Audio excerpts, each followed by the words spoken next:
Yes, my friend, you are a Muslim? Yes, am I speaking to Christian Prince? Yes, I am a Christian Prince. How we know that you are a Muslim? Can you confirm to us that you are a Muslim?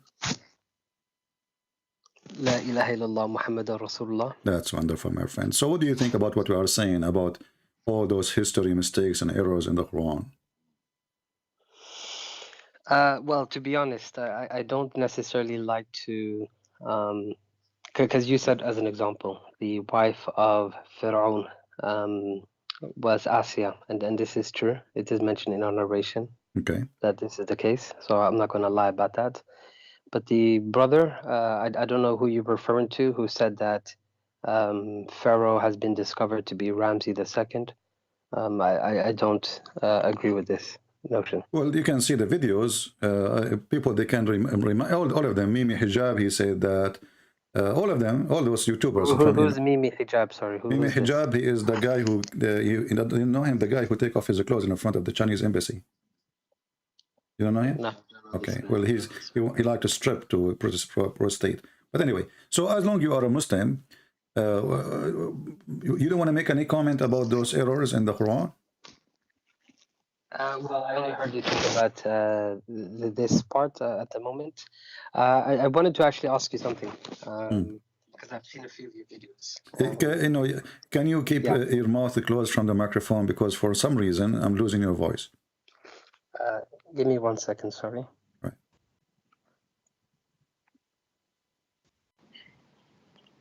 Is it better now? Yeah, it's better. Go ahead. Okay. Could you give me, let's say, either Quran, maybe let's stick with the Quran, and maybe you can use some authentic hadiths All right. on why you think the prophet was either, a false prophet or a liar. Okay, let us first discuss what the word prophet mean. What prophet mean? I guess the better word to use is messenger of God, but prophet means someone who prophesies All right. something. So is he a prophet or a messenger? He's a messenger of God. He's not a prophet. You see, then you're going to ask me what prophecies has he made? No. You see, that's come true. so you are denying now he is a prophet because you're afraid I'm going to ask you what prophecies he made. So No, he's a prophet. Okay, is he a prophet or not? He is, yes. Okay, tell me the prophecy he made.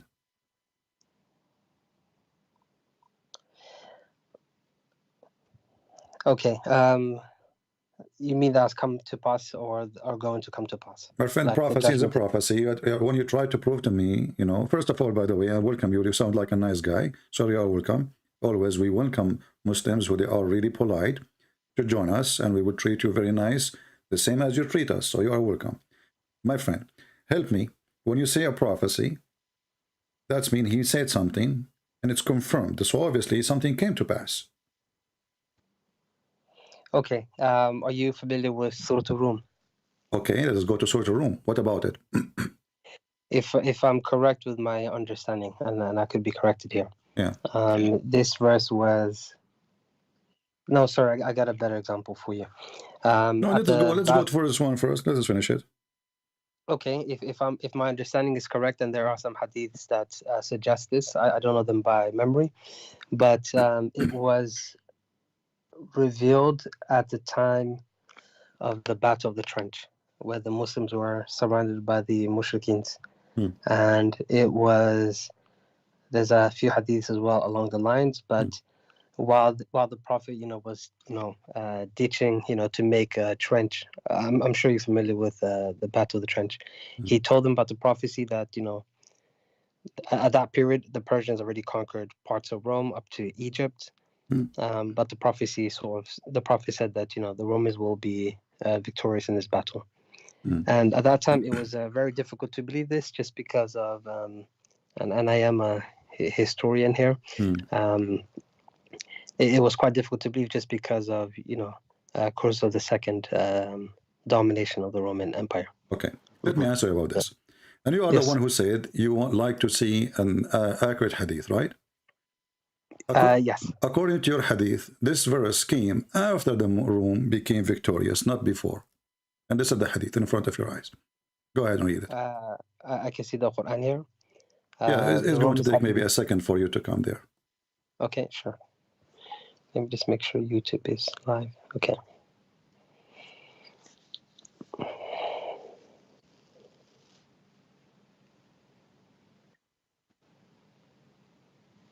Is it coming now? No, I still see the... Oh, okay, yes, I can see the hadith. Okay. Prophet, I can just see half of it, sorry. Okay, I think it's the delay. Just give it a few seconds. Okay, Abu Sa'id narrated on the on the day of Badr, the Romans had a victory over the Persians, so the believers were pleased with that. Then the following were revealed: the Romans had been defeated.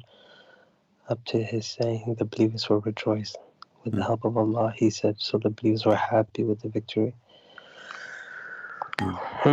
Okay. So the claim is gone, and as you see, this is Sahih Hadith. It's authentic.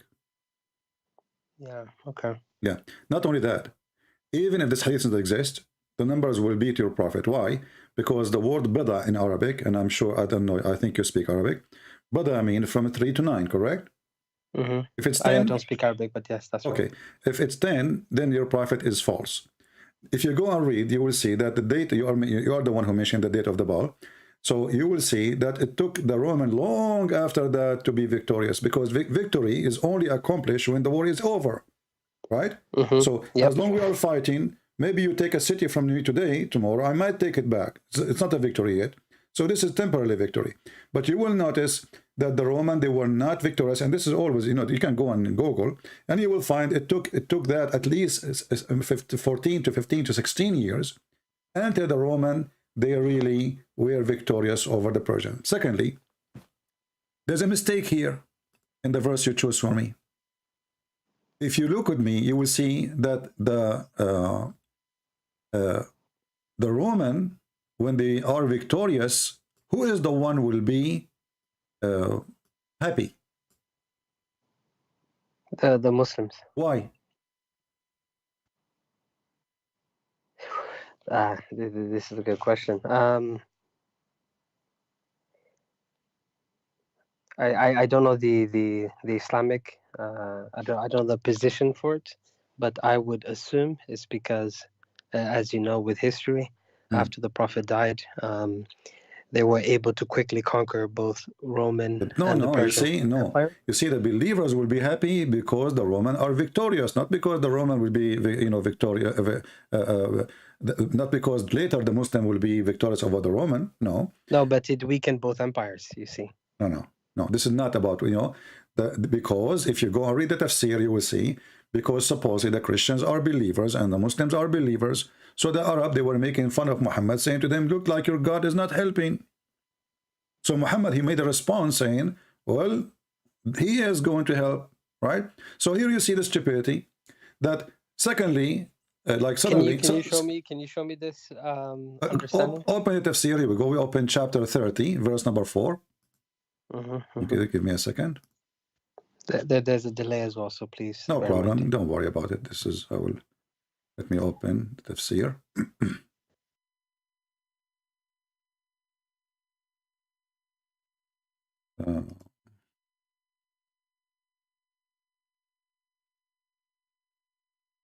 Chapter 30, verse number 4.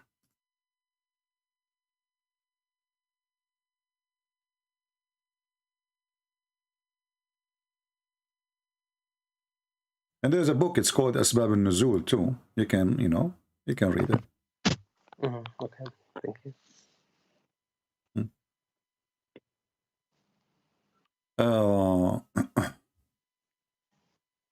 Let us see, this is Jalalain. Okay, command before the first victory. Okay, and the result, God command, other word. Okay, let us see the book of Asbab al-Nuzul. Maybe will make it better, easier for us. There's no Asbab al-Nuzul here. Let's see Ibn Abbas.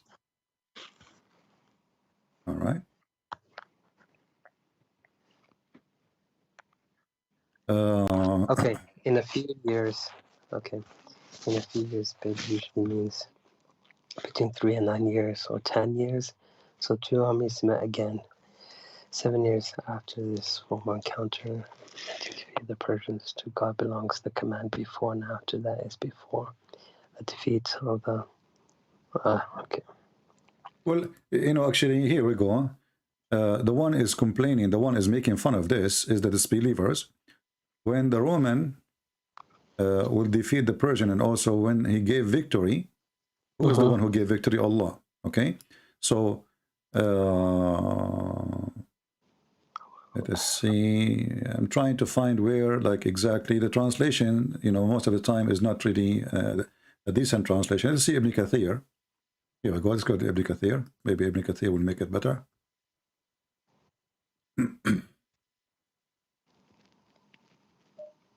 Even though Ibn Kathir in Arabic have nothing to do with Ibn Kathir in English, but I don't speak Arabic, so we have to use it. So this is Ibn Kathir in Arabic. Okay.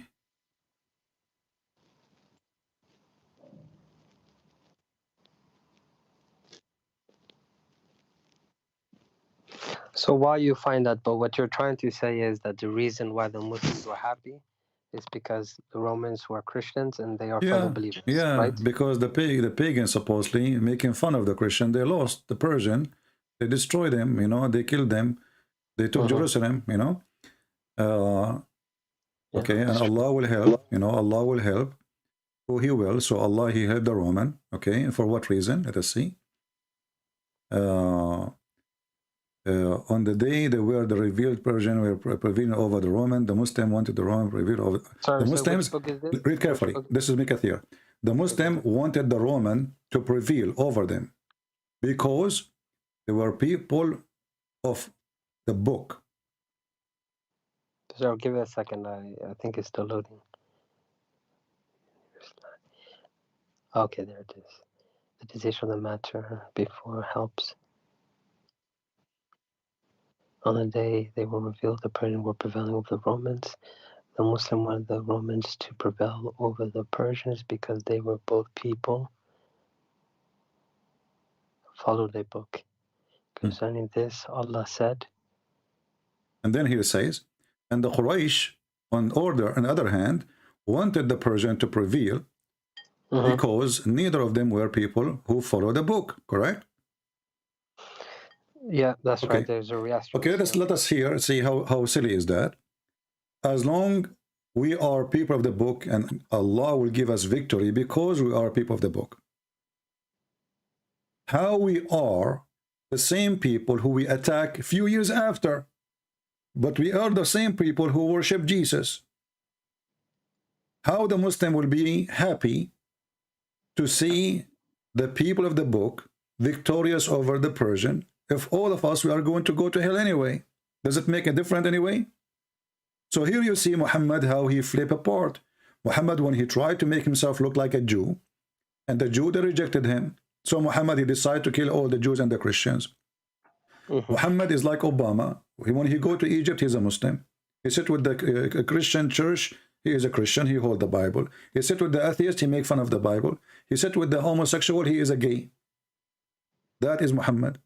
He changed his skin, depending on the location. And now we need to ask you, as long this is the, we are here. When the Quran says we are people of the book, do we have a book? As in Christians, yes, you guys have a book. What is our book? The Bible, the Gospels. What the Quran says about it, what it says, what is the name? The name of the Injil. Injil. But isn't Injil is a Greek word?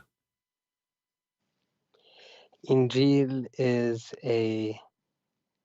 Yes, it's a Greek word, correct. Okay. Yep. So Jesus, according to Muslims, or Isa, he was sent to the Jews, correct? Oh no, I don't think so. What do you mean no? So you Muslim, you say the only messenger who sent for all mankind, it was the Prophet Muhammad. I know Muslims say this. I'm not going to deny this. I don't think there's a Quranic reference that explicitly states let us go this. to the Quran then. You see, I know your Quran better than your Prophet himself. So okay, let's see it. All right. You're gonna show me وَمَا أَرْسَلْنَاكَ إِلَّا رَحْمَةً لِلْعَالَمِينَ? No, this is not have nothing to do with our topic. Sure. Okay. Okay.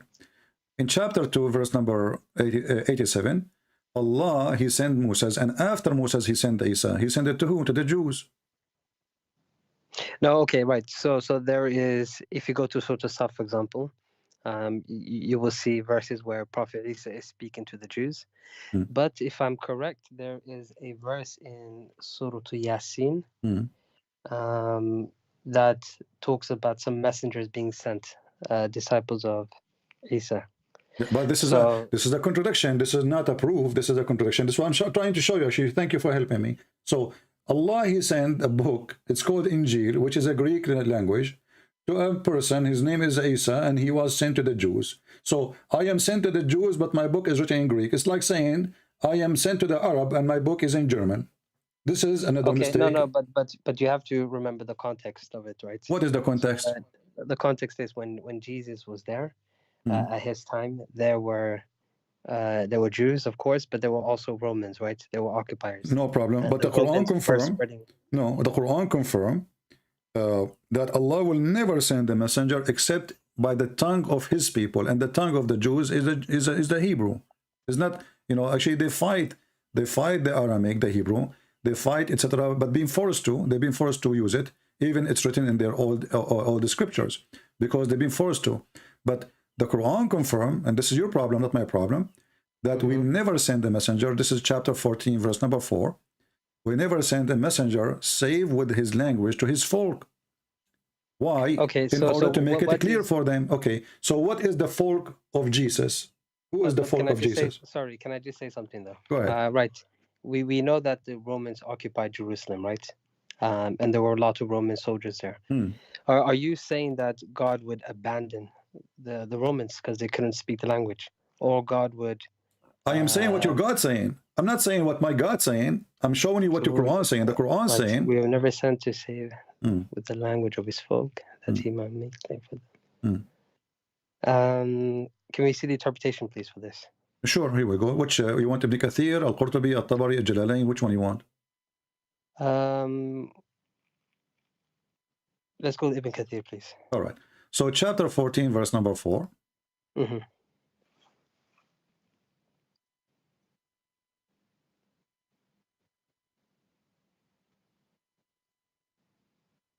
And this is verse number 4. And here it says, we sent not a messenger except to the language. Okay, here it says, Allah kind and compassionate. Sorry, it's just loading. Give it a second. All right, I will give you time so you can read it yourself for us. No problem. Tell me if the whole text is showing or not. So because I'm from my side, it's showing fine. Yeah, can you just zoom out a bit, please? All right. Let's see now. A bit more. Okay. If you could just move it a bit more to the right, then that'd be perfect. Okay.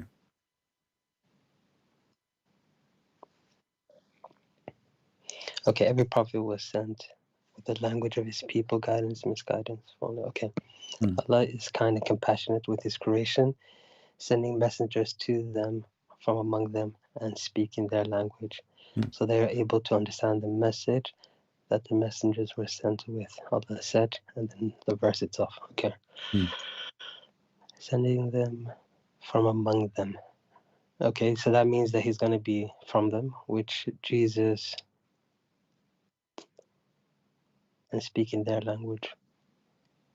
Okay, was Jesus a Jew? His mother was. Yeah, and now let's confirm more stuff. If we go in the Quran, we will find this. Yeah. The Quran saying the following verse. Chapter 3, verse number 49. Isa speaking to the Jews, saying to them, I came to you from your Lord. To the Jews specifically. To the Israelis specifically.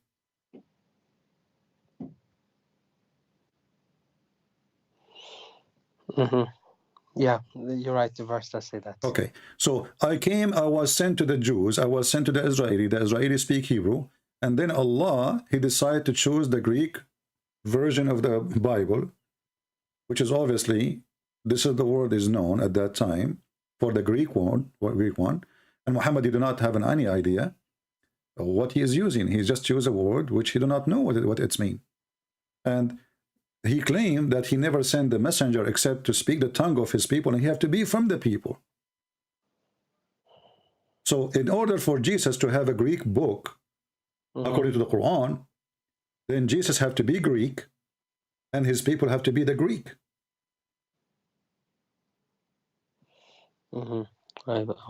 Okay, he will be a messenger to God, to the Israelites, to whom he will say. Yeah, I guess you're right. I guess you're right. In the top of that, look what happened now. Muhammad is no prophet no more. Why? Because the Quran says that Allah, he sent him Rasulan lil alameen, correct? To the mankind. He was sent as a mercy to the mankind, yeah. Yeah, he's a messenger to mankind too. Sirajan Mudiyan, Sirajan Muniran. So we send you as a light for mankind. But then when the Quran says in chapter 14, verse number 4, we never send the messenger to any except his own people. Why? So he can deliver the message to them in their language in order to do what? To make it clear. That makes sense. So based on this, Muhammad, if he was sent as a person, he was sent to the Arab and the Arab only.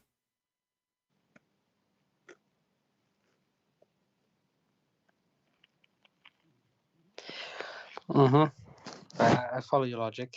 Yeah. This is not my logic. This is the logic of the Quran.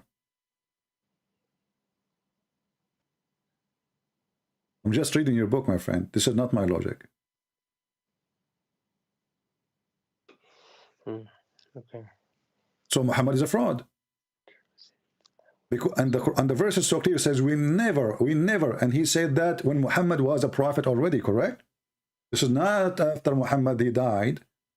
Muhammad now is the one who delivered this message, saying to him, we never send a messenger. So Muhammad is included. No, this is a very strong argument, actually. I don't have an answer for this, but let me take this one away with me. And now, actually, we are not done. This will open more doors for more crazy stuff. Because the Quran says that Allah, he sent Muhammad to Mecca and what is around it. Is that correct? It is, yeah. I read this. You're right. It does say that. So, in chapter 6, verse number 92, sorry, it says, we have blessed the book, which is the Quran, revealed to confirm, which was revealed before it. Actually, this is false translation. Revealed what is between his hands. If you know Arabic, it says here, مصدق الذي بين يديه, confirming, believing in what is between his hand. And this is the book of the Christian and the Jews. And now he will see here. So confirming the book which is sent before, let us change the translator because this is false translation. Always the Muslim, they deny and they try to fabricate the translation, because when you say what is between his hands, that destroyed the whole Quran.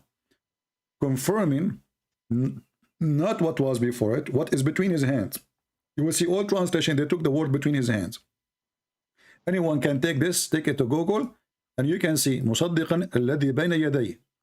And by the way, this is a very, very bad Arabic. I never heard of somebody saying مصدق الذي بين يديه. What is that? What kind of Arabic this one? But anyway, let it go.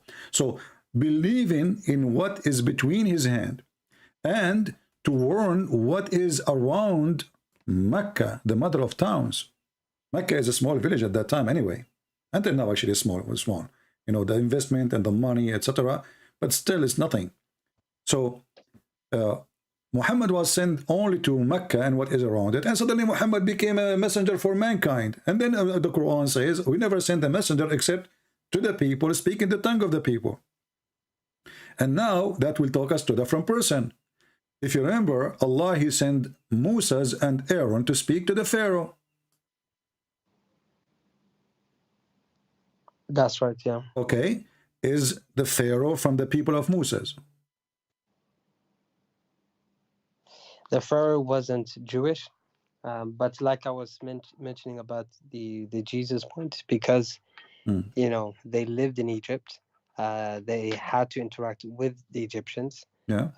So if they were to accept the belief, they would be part of the people of Moses. My You friend, see doesn't what I'm matter. saying? Doesn't matter. The Quran says we never send the messenger except to his people. So Moses will not be a messenger to anyone except his people. So how he is a messenger to his people, and then he go to Pharaoh, invite him to believe in Allah, and ask him his people to believe in Allah too. So that broke what Allah is, because the verse before it says we never sent. Correct? We never sent. No, like I said, it's a very strong point. I need to take this away with me. I don't have the answer. It's All a very right. strong point. Okay, so until now, I'm showing you things after thing after things. All of them, they are crazy, and all of them prove that Muhammad is a false prophet. So if you remember when you called me, I said, well, he's a prophet. Can you give me a prophecy? And turned to be everything he said, this guy is wrong. Right. We spoke about one prophecy, and we spoke about this topic here. Now, all of them, by the way, are prophecies. All of them, if you they lead, because Muhammad was not in the time of Moses, correct? He was not, no. Okay, so when I say something nobody knows, this is a prophecy, even if it's in the past. If I say how God created the earth, God, he told me, this is what prophecy is. God told me. Prophecies can be about something happening in the future, or will happen in the future, or something will happen in the past, but nobody knows. Something secretly uncovered. So God informed me, and he told me how he created the earth, as an example, how he created the baby. So by time, people didn't discover how the baby is created. So now you say, oh, Muhammad, he prophesied that the baby is created in a certain way, which is wrong. Like he said that the sperm came in from the backbone of the man and the ribs of the women, which is crazy. So he prophesied how the baby is made, and time come, and if science confirm what Muhammad is saying, that will be a prophecy, but the baby is already made. Muhammad himself was a baby, correct? Okay, so let's talk about that one right there. You just mentioned. Yeah. Can you pull up the verse, please? No And problem. If we go to chapter 86. Yep. Chapter 86, verse number. Let us go verse 6 and 7. Here we go. This is the Quran. خلق من ماء دافق يخرج من بين الصلب والترائب. And as long you mentioned before that you like Ibn Kathir, we can go to Ibn Kathir. You don't mind, right? Yep, let's go to Ibn Kathir. All Just right. give it a second. It's loading. All right. So we go to Ibn Kathir, and let us see.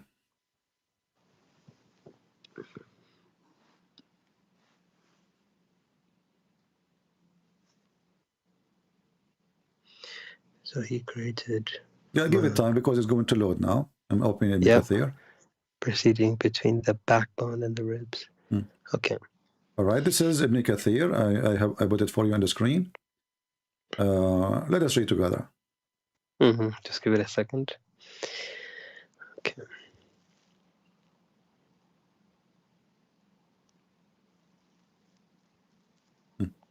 Okay, all I can see says, then Allah misleads whom he wills, I guess. And this is another thing. Later we can talk about Allah. He mislead us who he will. But this is God or Satan?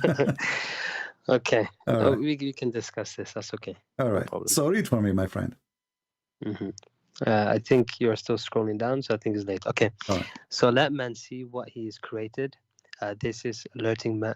Oh, okay, no, I scroll down because we want to go about where the sperm is coming. This is the important for us. Yeah. He is created from water gushing forth, meaning the sexual fluid that comes bursting forth from.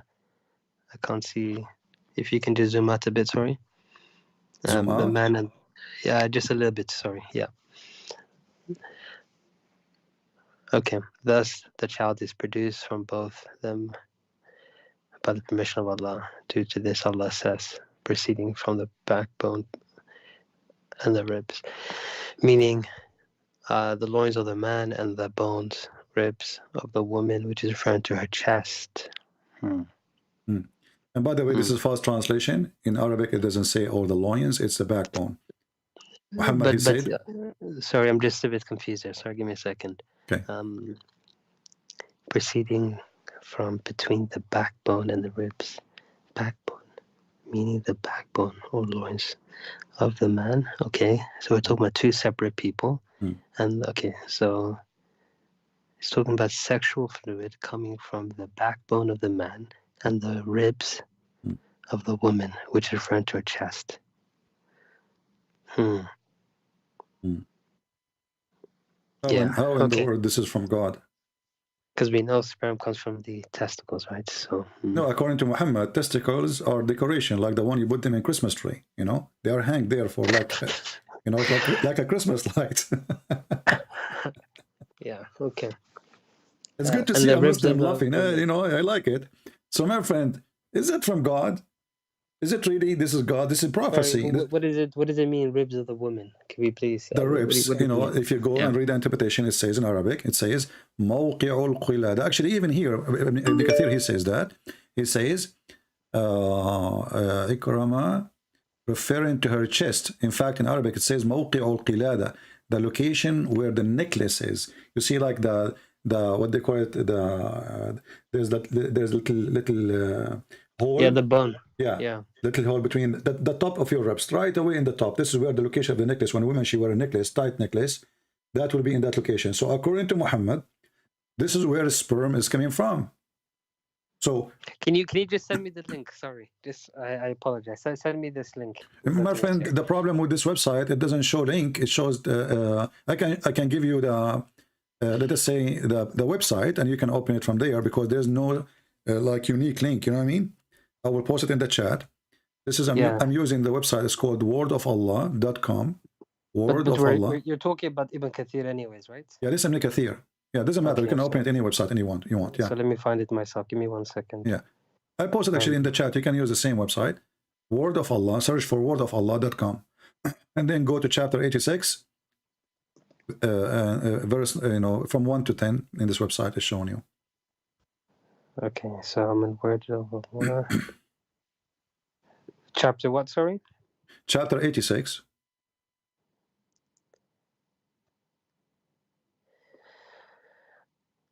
Yeah, okay.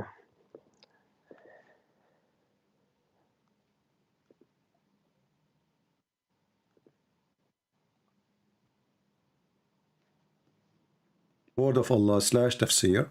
Yeah, I see it here. Okay, yeah. Okay. No, I was just double checking. Okay. Yeah, you're right. It does say that there. Yeah. How this can be from God? Is it obvious that Muhammad is a fraud? This is prophecy. You see, the baby is made, you know, since Eve, correct? In the past. Look, I'm not going to I don't lie, okay? So I'm not gonna sit here and say that this is correct. Because it's not. It's not. You know what I mean? I respect that on you. So I'm not going to sit here and try to make up excuses. It's very clear. So why, my friend, you're still a Muslim then? I mean, isn't it obvious? I mean, this guy is claiming to be a prophet, claiming that God told him this. This is not hadith. We can go over it. We can run over it. We can say, you know what, maybe somebody put it there. This is the Quran. Okay, how about the teachings? Don't you think at least they're good? You know what I mean? Our friend, I can be a person who speak about being good as much as you want. Doesn't make me from God, because I can earn respect of people for being good. You know, I can be a person who have my own agenda. Maybe I want to be a king. And Muhammad became a king. And, you know, as long as you are talking about teaching, when you say good teaching, what good teaching mean? I would say good teachings mean, I'll give you an example actually. Charity. Charity. Well, how Muhammad he did the charity? He told them, go and attack the Romans so you can get the blondie girls. اغزوا الروم تغنبوا بنات الأصفر. Yeah, this is true. I read this, but in the greater context of things, it was in a way to motivate the men. Okay, you know what I mean? So you motivate your men by telling them you can kidnap blondie women, not by serving God. No, there are many ways to motivate people. You know what I mean? No, my friend, if you go, you see the verse, you will see that the person who said to him, don't tempt us by women, Muhammad, he claimed that he is a hypocrite. But reality is, what do you mean? What do you mean? well, you know, when the guy, he said to Muhammad, oh, excuse me, don't tempt me. Don't tempt me. He was asking Muhammad, why in the world you are tempting us to go to war? Those people did not invade us, did not attack us, did not kill us. They never come here. Why want to go there? He did not say because we want to spread Islam, because we want to bring them to... No. He said, attack the Roman, get the blonde diggers. So the man who said to him, why you are tempting me with this, to go to jihad, for no reason except blondie women, Muhammad accused him to be a kafir, to be a hypocrite, and to be a false person. And this was before the Battle of Mu'tah or after? Sorry, just. This is when Muhammad, he decided to send his messenger to attack, to warn the Roman, convert or else. And when they refuse to convert, you know, actually after, before he sent, according to the Muslim, not me, I'm not the one who make this history. Yeah, so, yeah. I mean, this is before Tabuk, right? Yeah. This is, and then he decided to go to Tabuk, and he failed.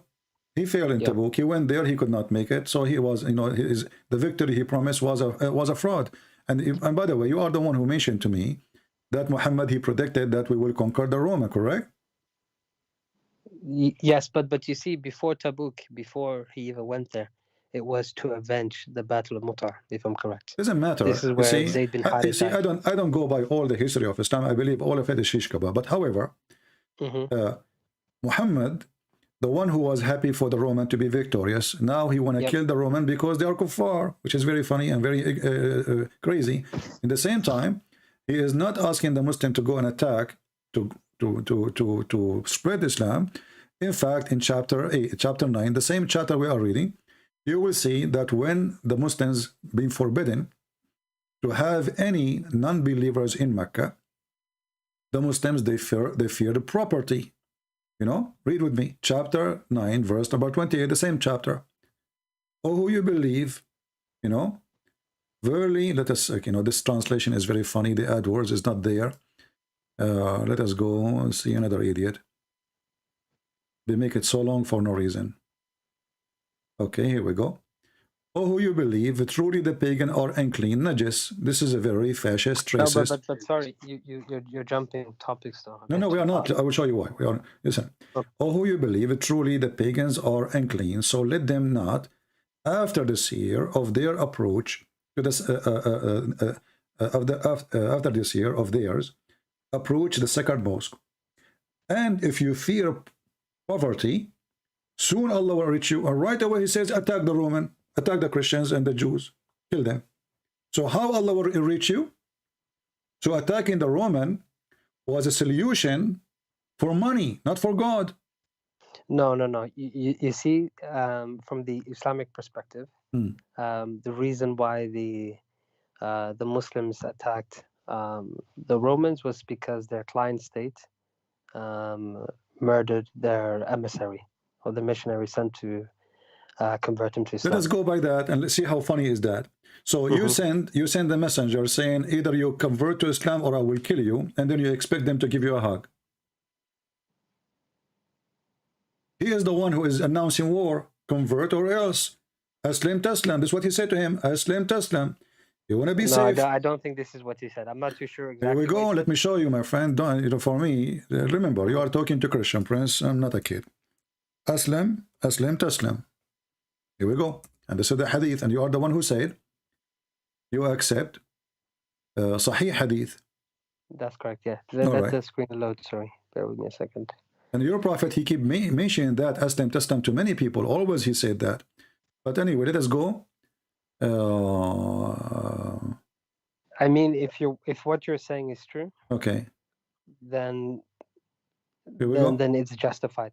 Okay, here we go. But if it's not, then no, read it, my friend. Here we go. Yeah, read it. And you know, this is the funny. The Muslims, they say that he killed him. They killed the messenger, but the messenger is Dahil Kalbi. But according to many Islamic books, Dahil Kalbi, he did not die. in that No, no, day. no. The messenger was Harith, right? Now here we go in front of you. It says Dahil Kalbi, my friend. So Muslim Let me see. history is a fabrication. So read with me. So Allah he sent to the governor of Al-Basra, in that time Hercules, whatever his name, and he said to him, in the name of Allah, the most merciful, the compassion, Muhammad is the slave of Allah, blah, blah, blah, blah, to Hercules, the ruler of the Byzantine, blah, blah, blah, blah. I call you to Islam. If you become Muslim, you will be safe. Sorry, it's just loading up. Okay. Messenger of Allah, which they had brought to the governor of Basra, which in turn passed it to Heraclius. Okay, that's the governor. That's right. He read it out, saying, in the name of Allah, the merciful, the compassionate, from Muhammad, the slave of Allah and his messenger, to Heraclius, ruler of the Byzantine. Okay, I guide you to Islam. If you become Muslim, you will be safe, and Allah will double your reward. If you turn away, then you incur wrong action of your subjects, O people of the book. Come to a proposition which is same for us and you, and bear witness that you are a messenger, that you are Muslims. Sorry. So become Okay. Muslim, you will be safe. Otherwise, I will kill you. This is a threat. This is not a message No, of no, peace. it doesn't say I'll kill you, but it is threatening for sure. No, no, my friend. Aslam Taslam. Arabic is my first language. Aslam Taslam. That's what Muslim they say. Become Muslim, you will be safe. Otherwise, we will kill you. That's it. That's it. You know. So this is what you're saying. It says in Arabic, right? It's in Arabic and English too. You see, Aslam Taslam. This is literally translation for the Arabic. Become a Muslim. See, in English, become a Muslim. It says, oh, sorry. Continue. Okay, become a Muslim. Become safe. Safe from what? The guy, he's the king.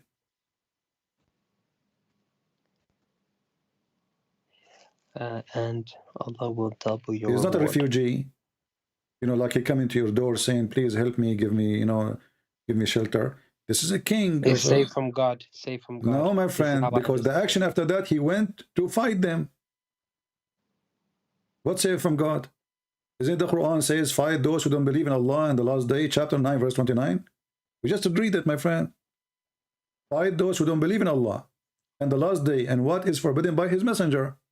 So what is the problem with those people? They don't approve the messenger. What we do with them? We send them a book, says convert to Islam, or we send them a book, says Aslam Taslam, which means convert or die. And the only way to stay alive is to pay us jizya. So if you reject that choice to pay jizya like a slave, be under our command, then we will kill you. Choose one.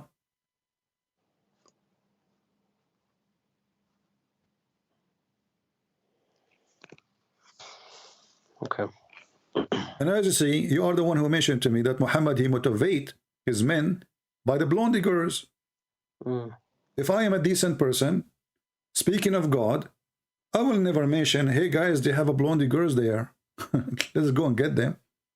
I will say, let us bring the religion of truth to everybody. What the girls have to do with this? And you will see, as long as we are talking about women, how women and sex involve very much in Islam. You are the one who mentioned, well, don't Muhammad have a good teaching? Is this a verse? There's a verse about women, she can offer herself to the Prophet. What does this have to do with God? Let's see this verse, please. Okay. Remember, I am supposed to be a prophet of God. And you are, you know, you want to believe in me. And then I say to you, if you have a wife or a daughter or anything, you know, she like to give herself to me so I can, with my respect to your family, I don't mean to insult. You know, if your wife, she like to give herself to me, that's good. You know, yeah. What does this have to do with God? How that serve God? You know, this has nothing to do with God. Chapter 33, verse number 50.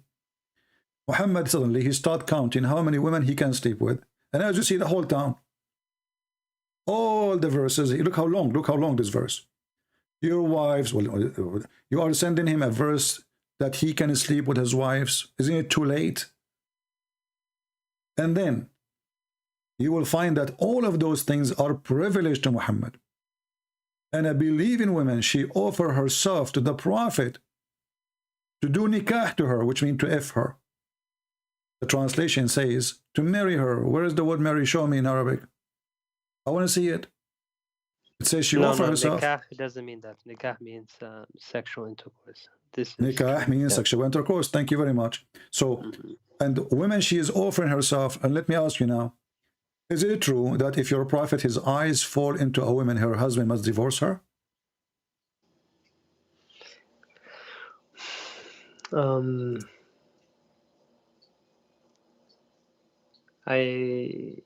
I think I've studied this. Yes, I think I've heard it. I've come across this. Yes. So, Yeah. you mentioned to me, what about his good teaching? Is that a good teaching? That I'm a prophet of God, I go to your house, when I respect your wife, I see your wife, I like her, I say divorce her so I can have her.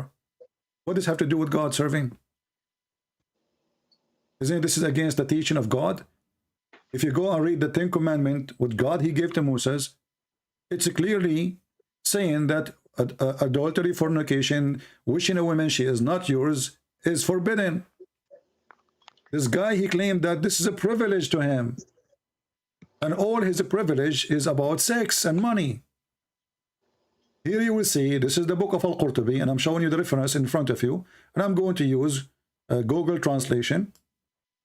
And I will post short link for it. This is Shia library, by the way. But this book is not a Shia. Qurtubi is a Muslim Sunni, correct? Hello? Yeah, can you hear me? Yeah, now I hear you. So I'm saying the website I'm using now is a Shia library, but the book is a Sunni.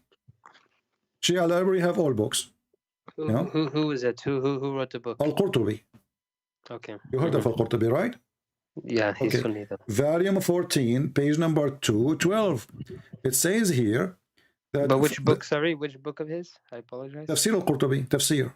Okay. Okay. Tafsir, okay. Volume 14, that's the Arabic version. There's no English, I think. Page number 212. It says here, it counts for you the privilege of Muhammad. He says, and what was lawful for the Prophet as a privilege? 16. The best of the booty.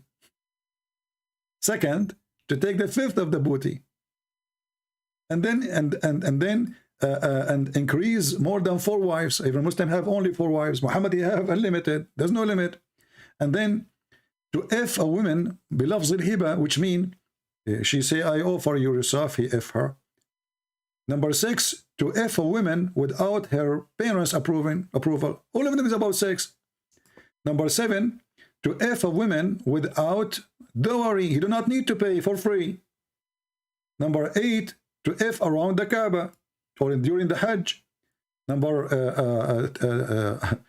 10, and if his eyes fall into a woman, which means he like her, it is a must for a husband to divorce her so he can F her. And this is what happened with his son from adoption, Zayd.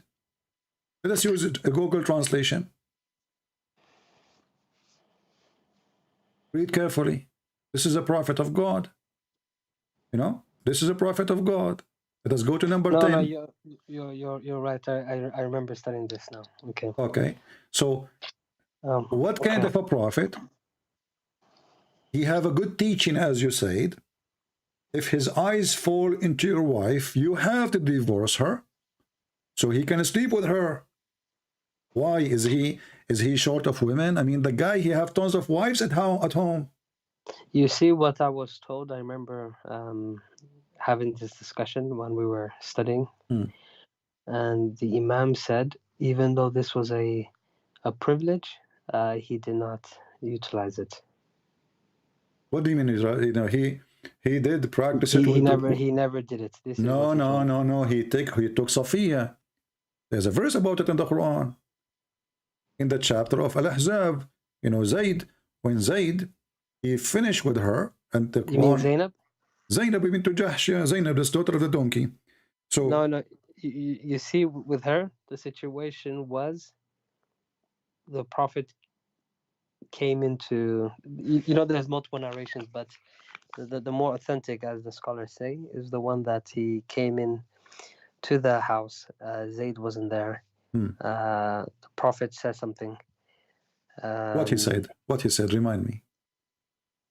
I don't remember off top of my mind. He said, my heart flipped for you. He flirted with the women, correct? Yes, it was. Okay, yes. So what do you mean he did not practice that? He went to the house of a married woman, She is married. She is not separated. She is not going through divorce. She is in the house of the husband. He go and he is there. Why? Because he is the father of the husband. You see, you don't enter a house of a man when the man is not there, correct? This was his son at the time, you know. Thank you. You So know this. because he is the father, he was allowed to enter. So he was given a trust he don't deserve.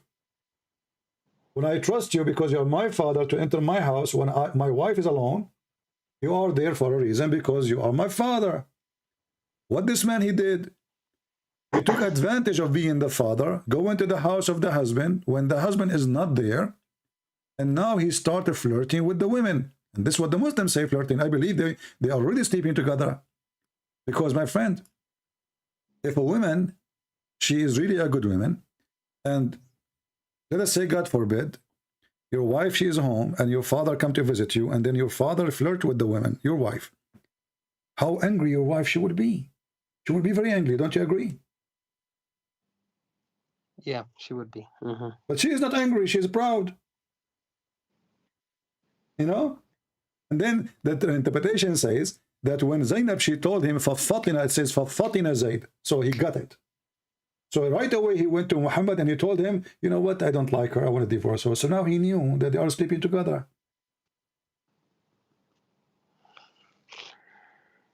No, I don't think they were sleeping together. My friend, what is the difference between somebody flirt with a woman she is married? Isn't it this is a sign that he is willing to sleep with her because already he disobeyed the good ethic of God?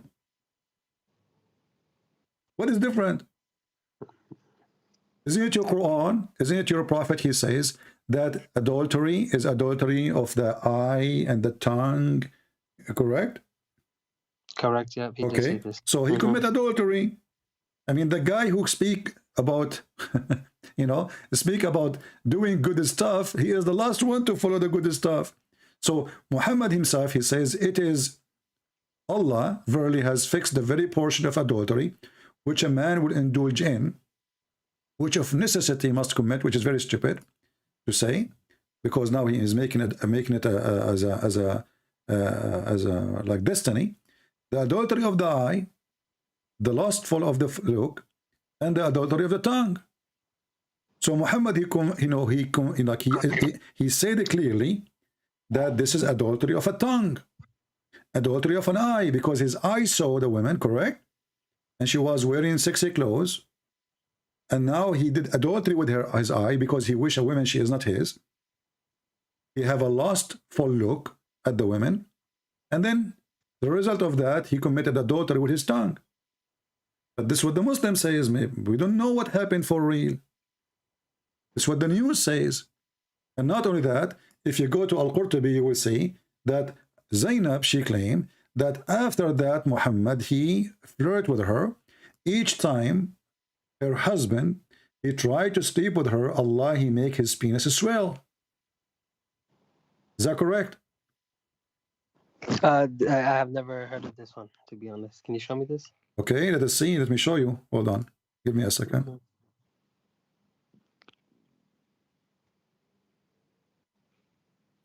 You see, the Christian, they say that Muhammad have no miracle. Here we go. He have a miracle. Allah, he made the penis of the husband swell. You know? Let's see. So who said the Prophet had no miracle? We Christian, we say here, the Quran says that too. The Quran says he have no miracles. But in the Islamic tradition, his book, they say that he have. But let us see. Let us see what the Muslim they say. What Zainab she said.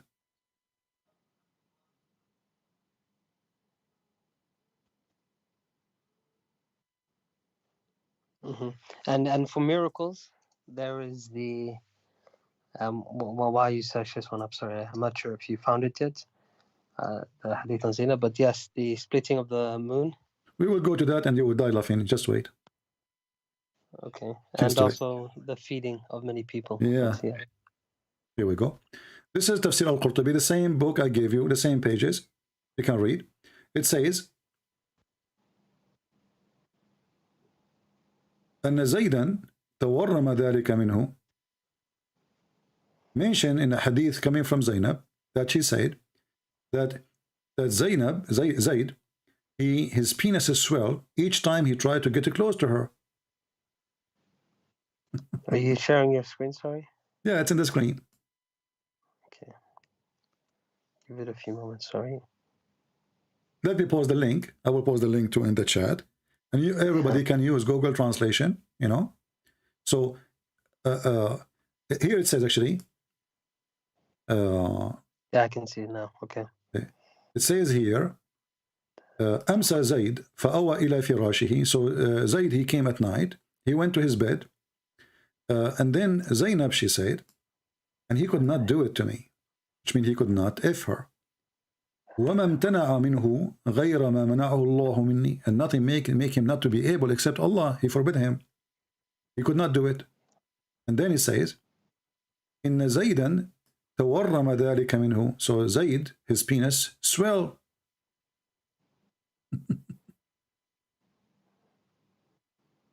So imagine now, we have God become a pimp. This woman, she is lawful for the husband, not lawful for Muhammad. She is married to the husband, not to Muhammad. And the husband is the son of Muhammad by adoption. And now Muhammad, because he liked the women, even he forbid adoption. It was a turning point for Muhammad. Suddenly, adoption is forbidden.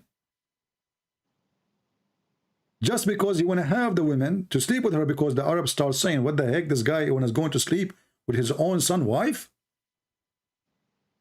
So this is why the Quran says, you are afraid what people will say? And you are telling the husband to keep his wife? Which means the Quran saying, you Muhammad, you are being hypocrite now?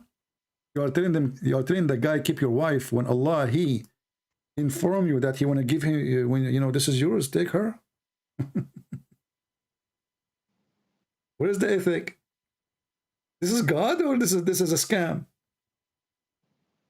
And let me post the link for everybody so anyone can use Google Translation, including you, when you speak Arabic. But you can feel free, you can take it to any sheikh in the mosque and let him read for you. Okay.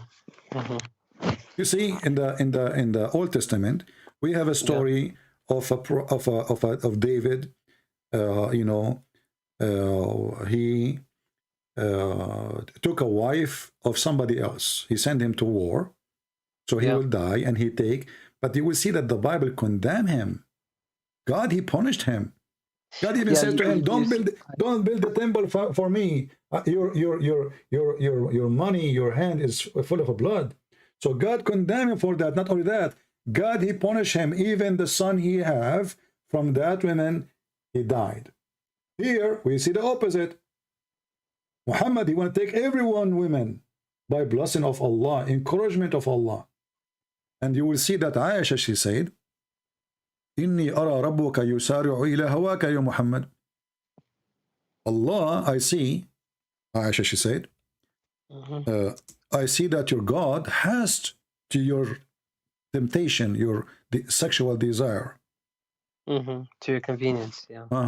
So Aisha, she noticed that Muhammad is a fraud. You see, I wanted to speak to you about two things here. Okay. It's actually three. So first of all, I wanted, because you're an Arab, right? Right. I'm guessing you're born a Christian as well. Right? No, we don't believe in as a Christian that we are born. We believe that we are born again. Born again mean you can be born of a Christian family, but does not make you Christian. You know, you are going to be Christian if you understand who is a Christ and you accept Christ as your savior. This is called born again. Go ahead. But what I mean is that I'm guessing that you lived your whole life in. Yeah, I understand. Okay, go ahead. Yeah. Okay. So now you've read the Quran in Arabic, right? Yeah. Do you? I've been told, obviously I don't speak Arabic, that it's a lot better in Arabic. In English, I always said it's not very coherent book. You know what I mean? My friend, what you just said, what you just said, prove to me that the Quran is stupid. Let me explain to you. Tell me. The Quran is in Arabic, and in Arabic is way better, correct? This is what I was told, yes. Okay, but isn't it your prophet, he said, that Allah, he sent him the Quran in 7 ways or 7 letters? Okay, what is the reason? Muhammad, he claimed, what is the reason behind 7 the Quran in 7 ways or 7 dialect? I don't know why. Because people cannot comprehend the Quran. So imagine, you just said something, I find it very funny, I'm not making fun of you, but I'm making fun of Islam, that the Quran in Arabic is better, but as you see, the Quran in Arabic is worse because Allah, he need to rewrite the Quran 7 times in order to make the first Quran, in order to make the first Quran clear. But you know, as an Arab, when you read it, is it? My friend, he made it to the Arab. My friend, listen, the 7 Quran are in Arabic too, right? So Allah, he needed to write his book 7 times in order to make it clear, and until now it's not clear. So what kind of an author, he made a book, and the Muslim, they say that the Quran is amazing. It's amazing to the point we need to rewrite the book 7 times in order to explain the book. And after writing the book 7 times, nobody understands the book. You see, you're referring to the transmitters, right? Warsh. I am not. No, I'm not referring to any of this. You know, actually, even Muslims, they say those things that are different. But you know, but just to show you how stupid this religion is.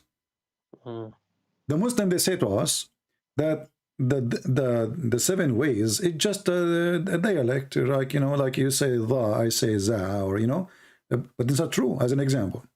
No, it's not true. You're right. Yeah. So if you go in the Quran, where the verse says, وَالشَّمْسُ تَجْرِي لِمُسْتَقَرٍ لَهَا,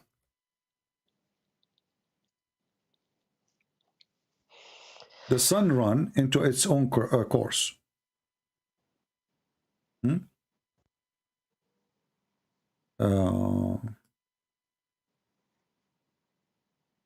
Chapter 36, verse number 38. Here in Arabic it says, in English, and the sun runs on what it is fixed course. Is that clear? It runs, right? Yeah, the sun runs on its fixed course. Let us go to Ibn Kathir.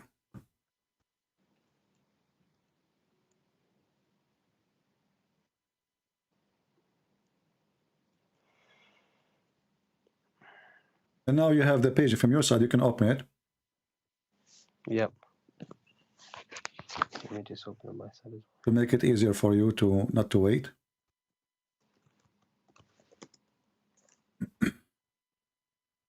So what was the verse again? Chapter 36, verse number 38. 36, 38, thank you.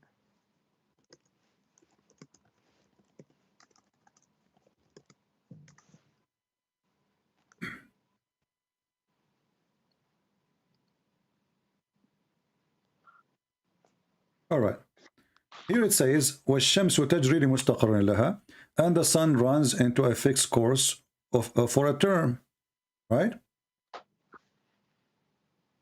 But in different but in different reading it says, وَالشَّمْسُ تَجْرِي لَا مُسْتَقَرَّ لَهَا, the opposite meaning, totally.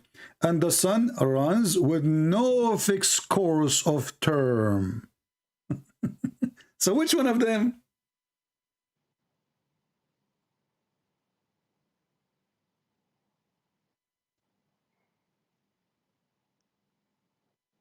One saying the sun run into a fixed course, and one saying the sun run with no fixed course.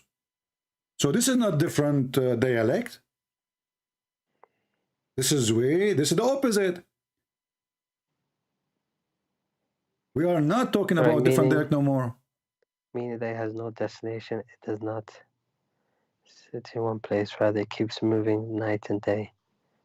Never slowing down or stopping. That's the time. Well, but this is the opposite of the verse. The same verse in different recitation is totally the opposite. One says it runs, the other one says to a station or to rest, and the other one says it doesn't run to a rest. So how this can be different reading? Are you showing both readings on the screen, sorry, or not?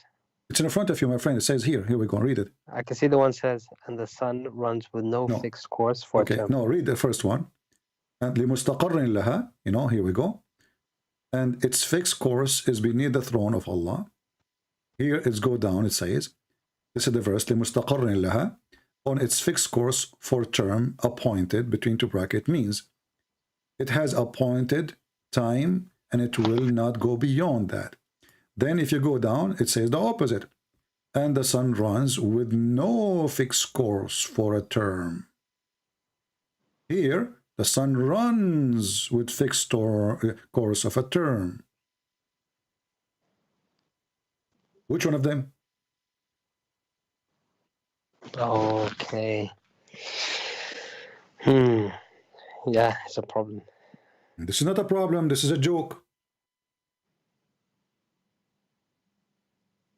There's no way God, he says this both.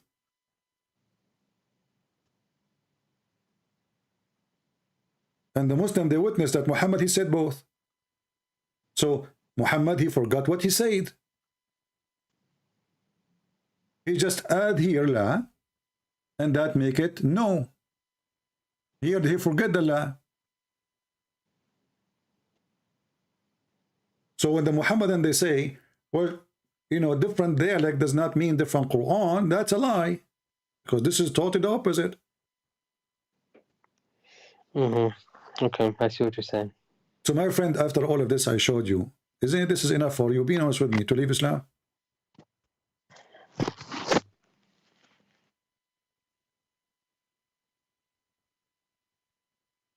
It's a tough thing to say. You know what I mean? Doesn't matter how tough it is. Isn't it more tough to stay? With my respect to you, it will be more tough on you. You are smart. It's more tough on me to call myself a Muslim when Islam is obviously for a stupid one. Which one is more tough? To say today I decide to become smart? This is madness. This is stupid. This can't be from God. I'm out of here. It is tough to say that, or it's more tough to say I'm going to stay Abdul, following a madman, a stupid man. He says stupid things. Which one is more tough?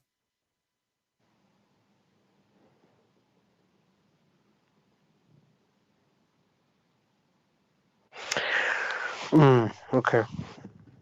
I agree. I agree. So do you agree to leave Islam, my friend?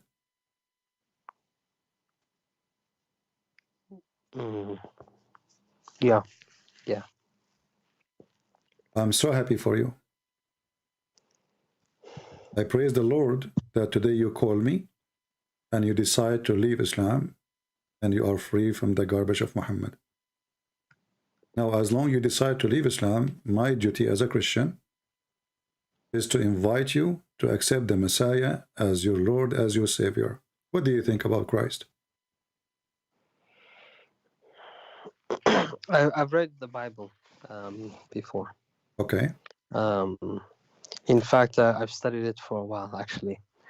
I don't know. I find it difficult to believe.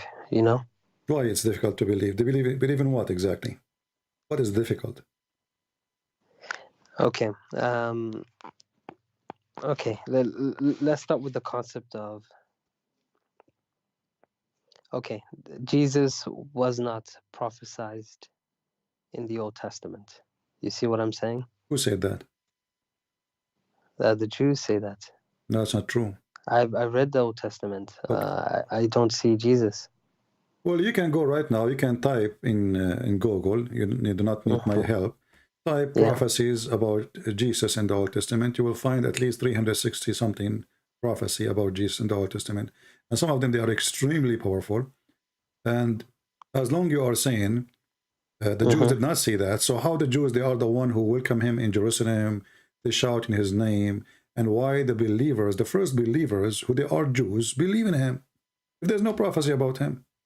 But they were a minority, right? Who said that? Who said so? Who said so? You guys say so. I mean, was he not crucified? They were unable doesn't matter. Doesn't matter. The rabbis, they are the one in charge. The rabbi is the one in charge, and they were able to make the crowd in that area follow them. And the Roman, he did what the rabbi want. But you will notice in the same time, that the Bible tells us that thousands of people believe in Jesus, and Mm-hmm. thousands of people, they listen to Jesus and they love what Jesus do. Actually, we have something that's called the Palm Day.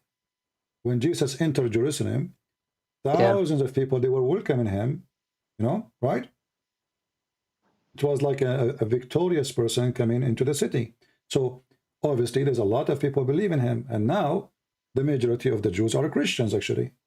You see, after 2,000 years after Jesus, the Jews in this earth is not even 20 million. All nations, they go in war, all nations get killed, everybody. But the only faith is never increased, but only decrease is the Jews. Why? Because Christianity took most of them and they become Christians. And as you know, Paul, he was a Jew, right? All disciples of Mm-hmm. Jesus, they were Jews. Even the Quran comes from that. So when they say nobody believe in him, that's a lie. Secondly, imagine you are a person who was exist in the time of Jesus and you saw amazing miracles he can do, which nobody can do. Mm-hmm. Why you will not believe a believer? Why somebody he can resurrect people from death? Nobody will believe that he is someone special. Why somebody? You tell me this because the Jewish people, as you claim, they saw this, right? So why did they not believe in him? They did. They The did. rabbis, they did No, not believe in him. my friend, who said that the rabbis did not believe? There's many that they believe, but there's big names, let us say, who they want to Yeah. lose their authority. There's always, one day I was looking for a job, and I Mm-hmm. apply even for a taxi driver. Imagine, I'm a person Yeah. who have degrees, but because you need to pay for your food, right? And nothing wrong with working. Doesn't matter what the or as long as it is it's not hurting people. Taxi driver is fine. I will work taxi driver. So I applied. The response is you are overqualified. But I know why he refused me. What you are overqualified? I mean, I'm going to drive a taxi. What a big deal. But the manager there, he said to himself, this guy, he have a degree, but at my degree. Today we will get him inside the company. Tomorrow he will become the manager. So there's always somebody is afraid you will take his place. So when the rabbi, they notice how Jesus be loved by the people, they felt the risk. They are losing their place. People don't listen to them. So they have to get rid of him. As simple as that. So when you say they did not believe in him, that is not really not true. Especially all the disciples are Jews. And the top of that, Jesus, he did miracles between the Jews and even between non-Jews, like the Aramaic people, who they are around. So belief is a matter of something personal. Mm-hmm. The reason you gave me is not a reason. As an example, I will use your reasoning. So how come the Jews or the majority did not believe according to you? Well, how come the Jews today, the majority believe in him? So if the majority is the one who decide if you are right or wrong, well, the majority today are people believe in free sex, smoking, drinking. The majority, correct? No, no. You see, the reason I asked this question wasn't because of this. It's because of two reasons. I've heard that Christians often, and I have to be honest, I have to go back and read the Bible again No problem. because um, when I read it from a Muslim perspective. You know what I I mean? understand. But when you guys talk about the Old Testament, like when I read the Old Testament, the New Testament, I would see the prophet in places he shouldn't have been in. You know what I mean? No, I don't know what This you is mean. why. Okay, so Christians often, you guys say that Isaiah 53:5 Hmm. is referring to Jesus, correct? Right. But I was watching a video where a rabbi was explaining that this isn't referring to Jesus, but it's talking about the nature of the Israelites in general. Well, we got him. And We got him busted. You can watch the same rabbi. I think you are talking about Tuiva Singer. This guy's an idiot. You know. Well, mhm, I made videos about him, many videos, and everybody knows that this guy is a liar. As an example, this guy, they ask him if Muhammad is a prophet or not because he's a hypocrite. How come you Jews? I made a video just it's still in my channel actually. I did not delete it. You can watch it. how come the Muslim they say that Jesus is the Christ? Remember, as you said, this guy, he don't believe that Jesus is the Christ, correct? Yep, they Okay, don't. so they ask him, how come Muhammad he think that he is the Christ? He did not answer. He did not dare. And he starts saying, the Muslim, the believe in different Messiah. He's the prophet for them. And it doesn't matter. It's not a question. The question is he a Messiah or not? And then he claimed that the Muslims do not believe that the Messiah is from David. But this is absolutely false. And we show the difference. So this guy is not a legitimate person even to listen to. Honesty is honesty. You see, when you talk to me, I don't take a side. I'm an American person by having an American passport. I serve in the USA Army. If you ask me about Trump, I voted for him. I say he's dumb. If you ask me about Biden, I say he's stupid. I don't take a side. I say as it is. If somebody in my chat, he's an admin, he says something wrong, I am all over the place over him. So I don't take a side except the truth. So when those people, they say something, it's not even convincing to their own people. In case you do not know, you know, we believe that Israel, and maybe in 15, 20 years from now, they will have a huge number, you know, big number, which is going to change the format of Israel from this nation of the Jews to be the nation of the Christians. The Jews are coming to Christ in a huge number. And those What Jews, do you mean now or back in the now days? and before, now is even more. You know, if you go right now and see how many Christian schools open all over Jerusalem, how many, you will not believe it. And who is the teacher? He is an ex-Jew. Who is the minister? He is an ex-Jew. Who is the doctor? Who is the professor? Ex-Jew. So they are afraid from Christianity, but they are not afraid of Islam because Islam is not convincing to the Jews. Islam obviously hate the Jews. Christians, they are the only one who say we love the Jews. We don't hate them. So Christianity is very attractive to the Jews. Islam is not. So the Jews, like this rabbi, they made Christianity number one enemy to them, but they fail miserably to convince anyone. And you can watch their videos and watch my video, and you will see that this guy, he come with stupid things, which is not true. As an example, when the Old Testament says that the virgin will give birth, this guy, he says the translation of the Christian is false. It says a young woman will give birth, but this is stupid, because if the sign is, it's a sign. If the sign is a young woman give birth, well, all young women, they give birth. there's millions of them every day. So Well, where is this prophecy? Where's the reference? I made a video about it. You can go watch it, you know. So okay, I'll check it out. yeah.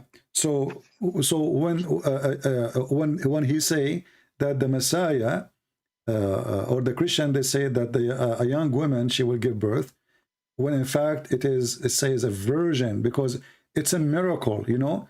Not every woman can do.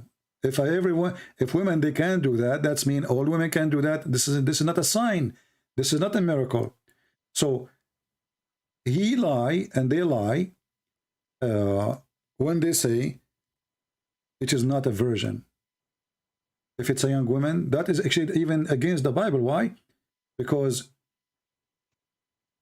how God, he claimed that I'm going to give you a sign, which is a miracle, and the sign is a young woman, she will give birth. No, and that wouldn't make sense. I agree. Yeah. So he lied about it because that will not be a miracle and that will not be a sign. My mother, she gave birth, she was young. She must be Mary then, you know, and I must be the Messiah then. So this is stupid. So you know, when those people they try to refute, they are bankrupt. The same as the Muslim, they try to refute us. I don't see really any different. You know, if you want to go, you try always to find how much legitimate is what they are saying. You know, just think about it. Don't listen to the Christian. Don't listen to the Muslim. Don't take a side. Don't listen to the Jews. Just think carefully, and you investigate. You go search. You know, the Hebrew is there.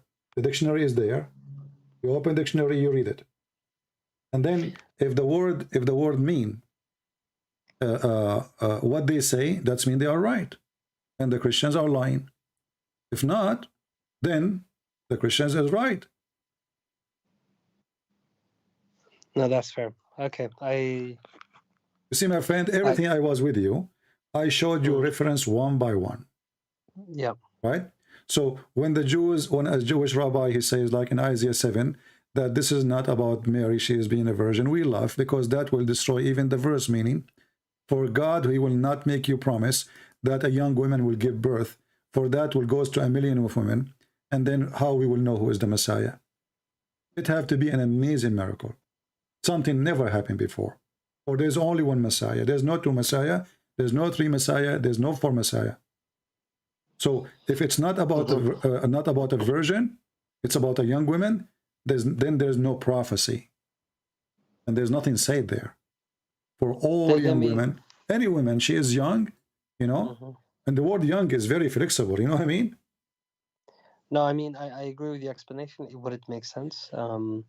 But okay, I need to. I can't make a decision on this now, as you can imagine. No, I need my to friend, that's okay. go Well, back. for me, I do my best to invite you. Feel free to communicate with me if you like to go. If go read the Bible, and you know, you can call me anytime you wish. I'm so happy for you now that you decide to leave Islam, and you are free from Muhammad and his madness. Can you just clarify one thing, sorry, for me? Go ahead. Okay, you know, in Islam they have the five pillars, right? They have what? So Muslims have the five pillars, right? Shahada, Salah, Zakat, Sum, Hajj. Yeah. And you know, they pray 5 times a day. Do you guys as Christians have an equivalent for these things? You know, first of all, you cannot limit believing in God in 1, 2, 3, 4. That is a false teaching, and I will tell you why. Because the Bible, you know, like when they asked Jesus about God, about you know, he said to them, to wish to others what you wish to yourself. That is the book. That is the book. That's the law. So it's not 1, 2, 3, 4. It is if you are really being as God he wanted you to be or not.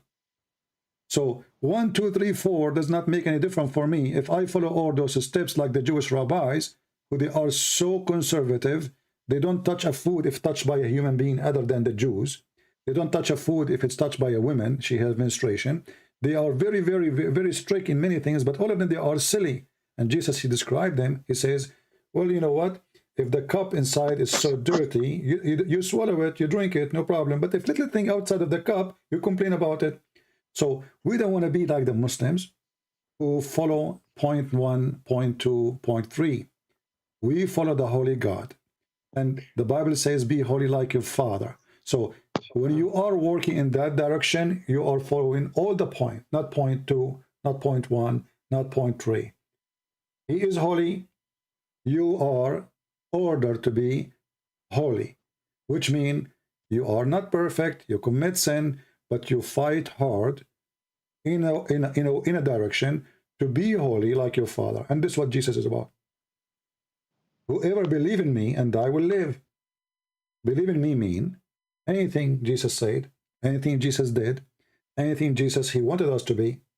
Not point 1, not point 3. You know, Islam is a stupid religion. You say Shahada, you are saved. That's stupid. That's why Jesus, he said the opposite. He said, not everyone says to me, Lord, Lord, will enter the kingdom of my Father, but the one who do his will. So you can say Shahada as much as you want. You can repeat things as much as you want. Actually, Jesus, he said to us clearly, don't pray like those hypocrites who repeat words, and they like to pray in the corners. So we do not need to pray in the corner. Go to your closet and pray in the closet, so nobody will see you except your Father in heaven. So Jesus, he forbid us from being hypocrite. Jesus, he forbid us from being following Shahada. He ordered us to walk his step, not to say words. But did Jesus say what you just said at the end? You know, about don't pray like, you know, showing off. Did he say this? Because this is a very good teaching. Yeah, like don't you know, don't pray in the corner. Don't play, you know, like let me pull the verse for you. Please, because this is what they do. You know what I mean? Like, you know, a Muslim once asked me, Why you Yeah. don't see you, like, why you never said, I'm going to go to pray, And if you go right now, you see all my videos, I never said I'm going to go to pray. Like, but do Christians really pray or not? Does that mean Christians, they don't pray? We pray, but we are forbidden from bragging about it, because simply those who do that, they are the hypocrite. They want to show the people that they are praying to God. I'm going to play for you Matthew chapter 6, so you can learn from Jesus. Who is Jesus? Not from me. I mean, who can Because it teach? takes Who it takes a long time. So what is it, no, Matthew? no, Matthew chapter 6. Matthew chapter 6, And I don't know if the sound will come to you now if I play it. Let me know if the sound is coming to you. Matthew 6. Do you hear the sound or Take not? heed that ye do not your alms before men No, to... I don't. Okay, do this, my friend. Mute Skype. Mute Skype. Yep. Just for, and watch the chat. And when people, they say to you, unmute. Actually, when the sound of the Bible stop, unmute, and you will be talking to me. So Okay. mute Skype and unmute YouTube so you can hear it. And we will play Matthew chapter 6. be seen of them. Otherwise ye have no reward of your Father which is in heaven. Therefore, when thou doest thine alms, do not sound a trumpet before thee, as the hypocrites do in the synagogues and in the streets, that they may have glory of men. Verily I say unto you, they have their reward. But when thou doest alms, let not thy left hand know what thy right hand doeth, that thine alms may be in secret, and thy Father which seeth in secret himself shall reward thee openly. And when thou prayest, thou shalt not be as the hypocrites are, for they love to pray, standing in the synagogues, and in the corners of the streets, that they may be seen of men. Verily I say unto you, they have their reward. But thou, when thou prayest, enter into thy closet, and when thou hast shut thy door, pray to thy Father which is in secret, and thy Father which seeth in secret shall reward thee openly. But when ye pray, use not vain repetitions, as the heathen do, for they think that they shall be heard for their much speaking. Be not ye therefore like unto them. For your Father knoweth what things ye have need of, before ye ask him. After this manner therefore pray ye. Our Father, which art in heaven, hallowed be thy name. Thy kingdom come, thy will be done, in earth as it is in heaven. Give us this day our daily bread, and forgive us our debts, as we forgive our debtors. And lead us not into temptation, but deliver us from evil. For thine is the kingdom, and the power, and the glory, for ever. Amen. Amen. For if ye forgive men their trespasses, your heavenly Father will also forgive you. We'll stop here. You will notice right away that this is the opposite of the teaching of Muhammad. 100%. They love to pray in the corners. They love to show themselves. They even put a rag on the top of a car. They go and they pray in the middle of the square. I remember when I was a kid, I visited a Muslim child in my age. When I go to his house in the cold winter, his father, he opened all the windows, so the neighbors will see through the balcony that he is praying. And I say to the kid, why your father opened the windows? It's so cold. And then I learned from this kid a lot of tricks the Muslim they do. In the month of Ramadan, when we go to his house, we eat cookies. We are kids. We eat cookies. We drink tea, yeah. And then now we want to leave. And then he said, stop, stop, stop. And he grabbed some salt and he put it on his lips. So why you do that? He could not answer, because if he talk, the salt will fall down from his lips. And then I asked him, what do you do? He says, because now people will see that we have, we were eating and our lips is not dry. So put salt, so nobody will know, your lips will be dry, and people will think you are fasting. I said, how you know that? He He said, my dad, he do it. My mom, she do it. The whole family do it, you know. Once his father was sitting in the couch. He was hitting his head with a rock, little rock. This is really crazy. Why he's hitting his head with little rock, little tiny rock? Mm-hmm. And that caused a dark spot in his head. So it looks like he prays a lot, huh? So I asked him why he's doing that. Well, I'm just a kid learning, you know. Yeah. So he said, so people will think that he is, you know, this is to leave a mark in his head. So that, you know, like supposedly he pray a lot. Yeah. Okay, brother, listen, I I really appreciate the time. And thank you for showing me what you showed me. I think it's very clear now. In fact, to be honest, I was told not to call you specifically because apparently you are one of the Dajjals, you know. So it was a pleasure to speak to you anyways. So they said to you, I'm one of the liars, right? Yep. One of And, the fitna for the Ummah. and does it turn to be this way? Did I lie to you about anything, or everything I said I showed reference and proof? You did, and yeah, they were the liars, you know. So Yeah. it's very unfortunate, but thank you very much for your time. Well, my friend, I'm happy to have you here, and I hope you can, if you know a sheikh, if you know anyone, he would like to call me, so you can watch and see what will happen. You know, feel free. No worries. Thank you very much. Have a nice Thank you. day. Take care. Bye-bye. Thank you. Bye. Well, let us pray for this gentleman, you know, that he will accept the salvation of Christ, and he will turn to the truth, and the truth will set him free. He is now free from Islam, but still he needs salvation. And for me, I do my best. People, they have a choice. People they can accept, people they can reject. This is their business.